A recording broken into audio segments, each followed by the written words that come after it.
하나님 말씀은 시편 26편입니다. 시편 26편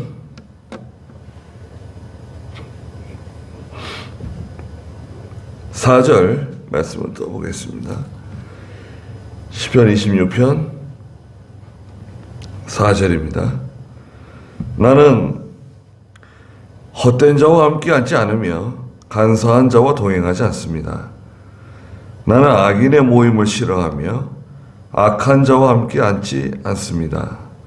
여호와시여, 내가 무죄함으로 손을 씻고 주님의 제단을 두루 돌면서 감사의 소리를 들려주고 주님의 모든 놀라운 일을 말하겠습니다.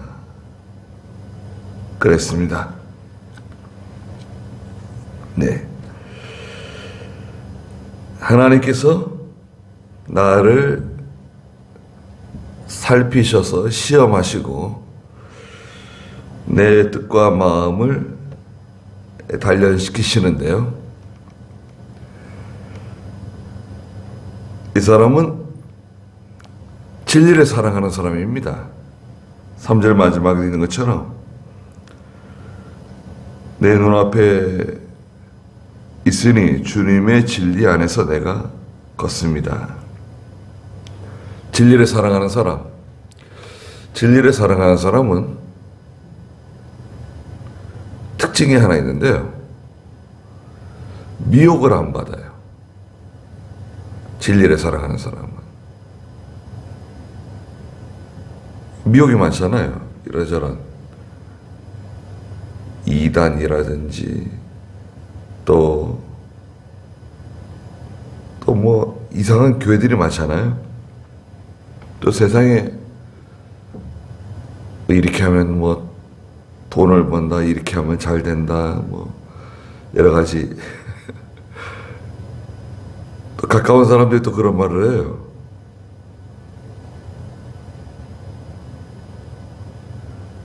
저한테도 어떤 분이 전화가 왔는데 어디서 좀 투자를 하라는 거예요. 이건 비밀인데 가까운 사람한테 알려준다는 거예요. 거기다가 투자하면 잘 된다는 거예요. 아예 그러냐고. 고맙다고. 거기 투자한 사람도 지금 엄청나게 고생하고 있습니다.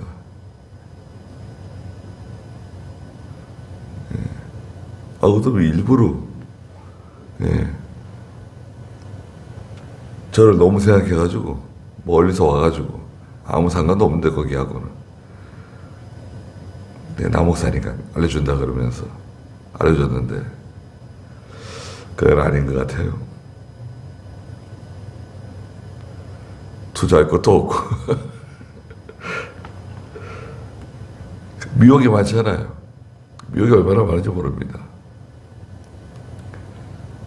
진리를 사랑하는 사람은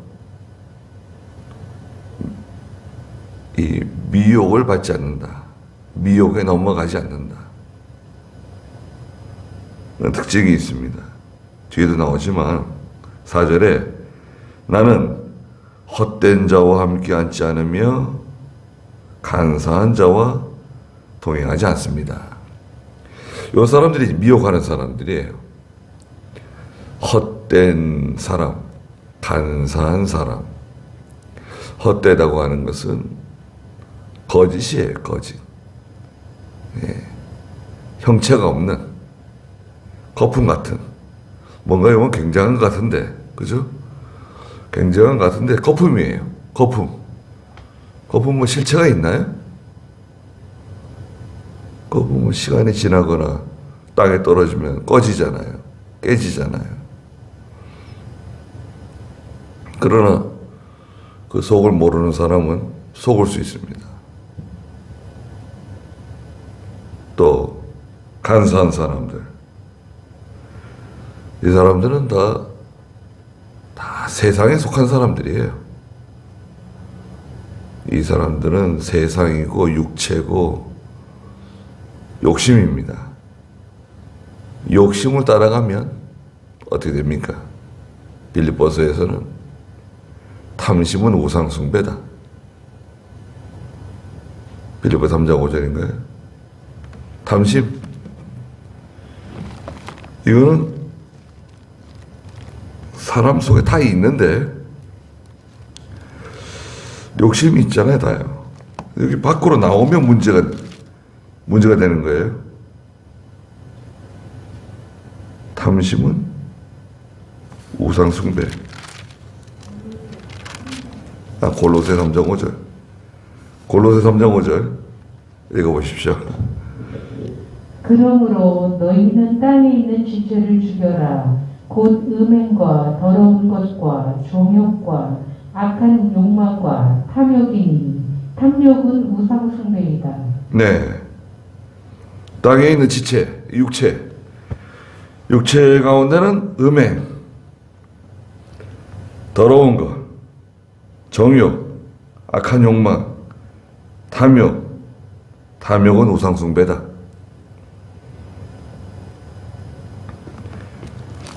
자기도 모르게 여기 그러면 쏙 들어가는 거예요. 부지무식간에 정신 차릴 시간도 없어요. 그 욕심의 이 미혹을 받게 되면 그냥 거기 떨어지는 겁니다. 쑥 빠지는 거예요.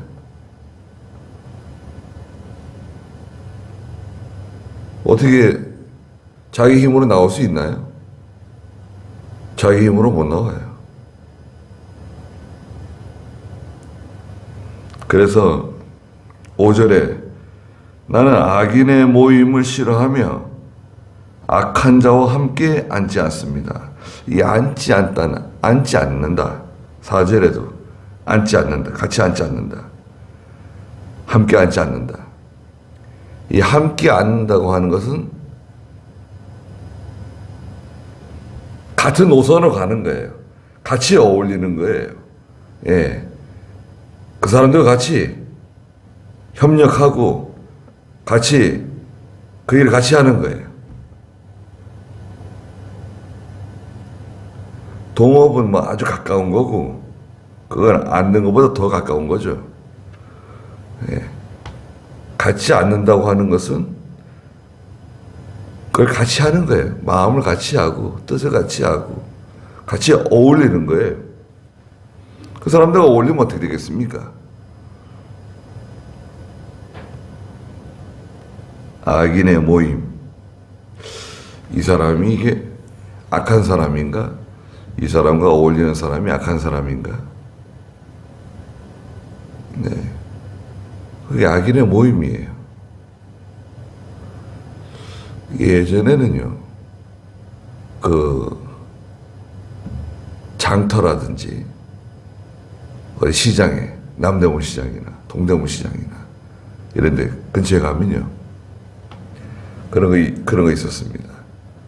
자, 이 구슬이 어디에 들어있는지 맞추면 10,000원을 준다. 해가지고 컵을 가지고요, 돌립니다. 구슬을 집어넣어 놓고 막 돌려요. 막 돌립니다. 그리고 짠! 어디 있을까요? 그 사람이 누구한테 물어볼까요? 거기 구경하는 사람, 많은 사람들이 있는데 누구한테 물어보죠? 물어보는 사람 따로 있습니다. 그 사람한테 딱 물어봐요. 그 사람 누구죠? 자기 무리가 아닌 거기 있는 사람은 다 자기 무리예요. 거기 구경꾼들은 다 한패입니다. 거기에 새로운 사람이 딱 와 있잖아요. 그 사람한테 물어봅니다. 그럼 딱 맞추죠. 야, 어떻게 이게 맞췄냐? 그 10,000원을 줍니다. 두 번째, 자기가 한 번 더 해보라고. 두 번째는 50,000원을 겁니다. 또 돌려요. 컵을 막 돌려요. 막 돌리다가 짠! 맞추려고 그러는데 뒤에서 누가 등을 톡톡 칩니다. 누가 칠까요? 누군지 모르죠. 누군가 내 등을 쳐요. 등을 칩니다. 그러면 뒤로 돌아보잖아요? 그 사이에 싹 바꿔놓습니다. 왜? 거기 다 한패거든요, 거기. 다. 자, 맞춰야 되는데, 그 사이에 바꿔놨단 말이죠. 그러면 이제 돈을 잃는 거예요. 잃은 돈이 아까워. 또 해. 그러면 또 이제 걸려듭니다. 그래서 주머니는 다 털려요, 거기서. 거기에 있는 사람이 다 한패예요. 거기 구경꾼들이 아닙니다. 그래서 거기서 그만 다 뺏기는 거예요. 여기서 보세요. 나는 악인의 모임을 싫어합니다. 이게 악인의 모임인지, 이게 착한 사람들의 모임인지, 진리의 모임인지, 거룩한 사람들의 모임인지, 어떻게 알 수 있습니까? 이게 분별력인데요, 분별력. 영적 통찰력. 이거를 분별하지 못하고, 거기에 이제 발을 들여놓고, 거기에 한 자리에 깔고 앉으면, 그럼 어떻게 되는 거죠? 그러면 이제 다 빼앗기는 겁니다. 다 빼앗기게 돼요. 인정사정 없어요. 데살로니가후서 2장에 보면 진리를 사랑하지 않는 사람이 미혹을 받는다 그랬어요. 저 사람이 왜 미혹받았을까요? 그 사람이 왜 미혹받았냐? 그 데살로니가후서 2장 10절 한번 읽어보시겠어요? 모든 불의의 속임수로 멸망받을 자들에게 이를 것이니 이는 그들이 구원을 받기 위하여 진리의 사랑을 받아들이지 않았기 때문이다. 그러므로 하나님께서 미혹의 세력을 그들에게 보내셔서 그들이 거짓된 것을 믿게 하신다. 이는 진리를 믿지 않고 불의를 좋아하는 모든 이들이 심판을 받게 하시려는 것이다. 진리의 사랑을 받아들이지 않았기 때문에 그 불의의 속임수에 그만 넘어간다는 거예요. 듣기 싫어해요. 그래서 하나님께서 미혹의 세력을 그들에게 보내가지고 그들이 거짓된 것을 믿고 따라가게 만들어서 결국 심판을 받는 겁니다. 망하는 거예요. 진리를 사랑하지 않는 사람이 미혹을 받는다. 왜? 욕심이 밖으로 나오거든요. 욕심은 다 있어요.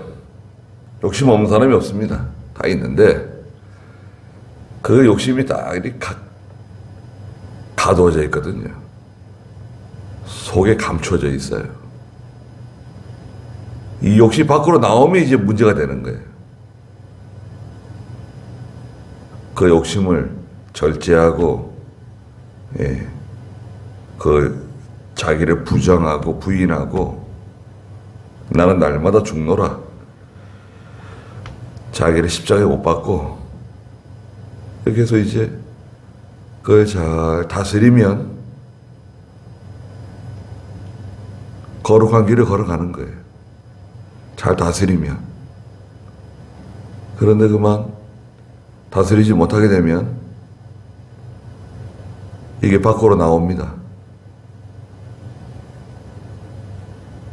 그리고 미혹을 받아요.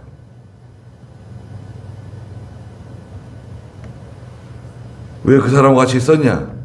왜 그 사람하고 어울린 거야? 왜 그런 사람하고 어울렸어? 제 친구라서 그냥. 제가 아는 사람인데. 제가 어렸을 때부터 같이 자라서 그건 일종의 핑계입니다. 그건 핑계고, 왜 그러냐? 욕심을 따라간 거예요. 미혹을 받은 거예요. 여러 가지 그 배경, 그런 이유가 많이 있잖아요. 변명의 여지가 다 있는데, 그건 일종의 포장지와 같아요. 그래서 속의 알맹이는 뭐냐면, 욕심을 따라간 거예요. 왜 욕심을 따라갔냐? 진리를 사랑하지 않으니까. 그만 그걸 분별하지 못하는 거예요.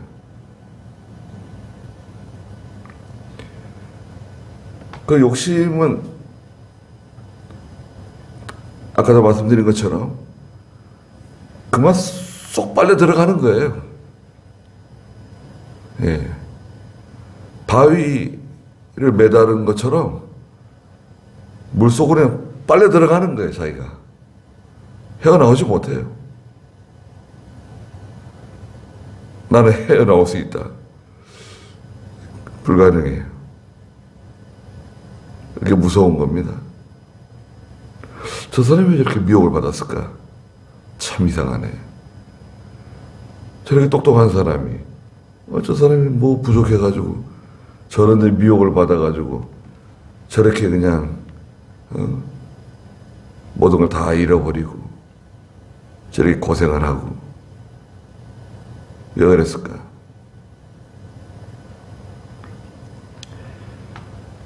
그게 자기의 힘으로는 빠져나올 수가 없어요.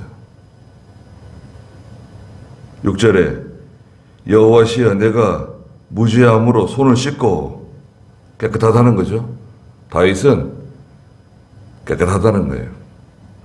주님의 제단을 두루 돌면서, 주님의 제단을 두루 돈다고 하는 거, 제단은 지금으로 말하는 교회입니다. 교회.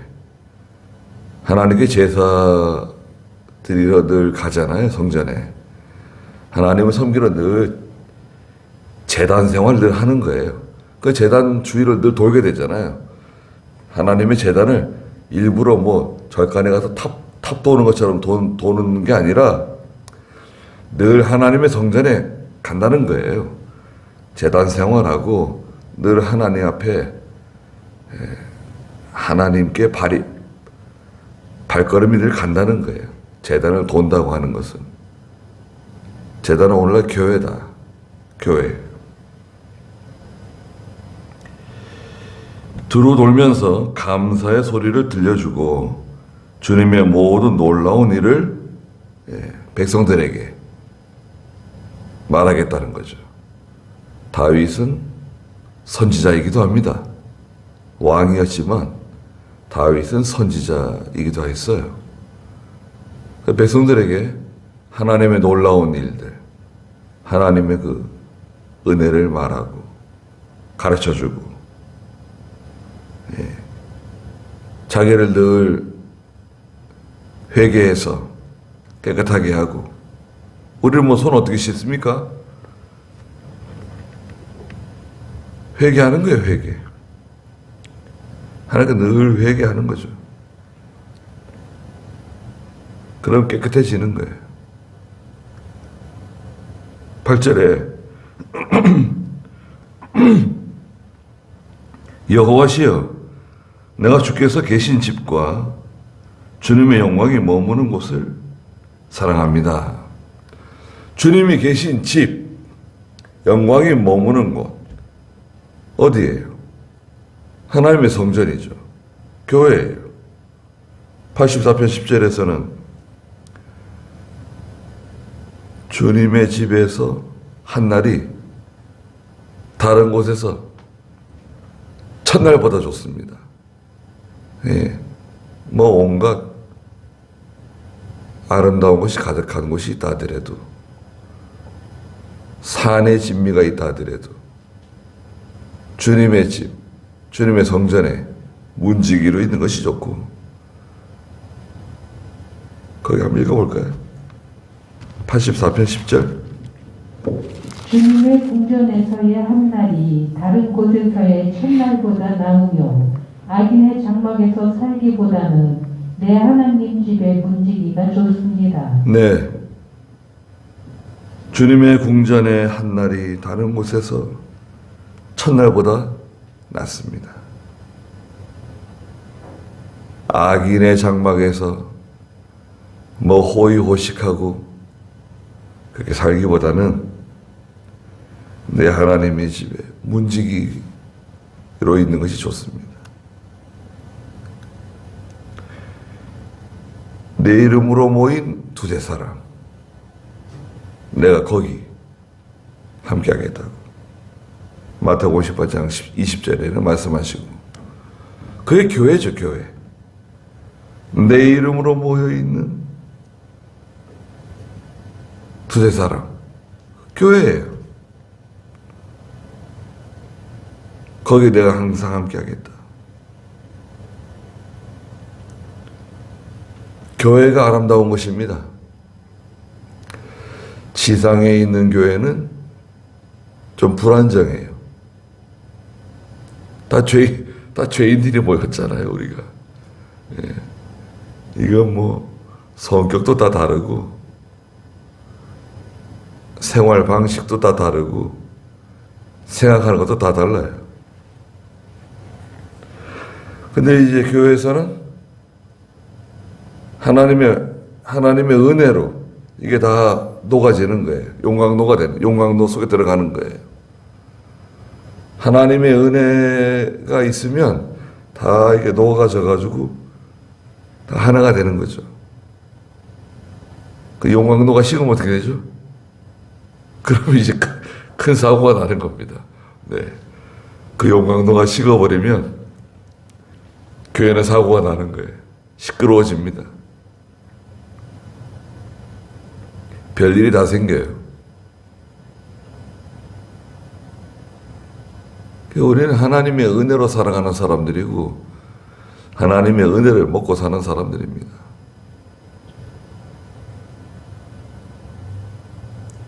구절에 내 영혼을 죄인과 함께 내 생명을 살인자와 함께 거두지 마소서. 그래서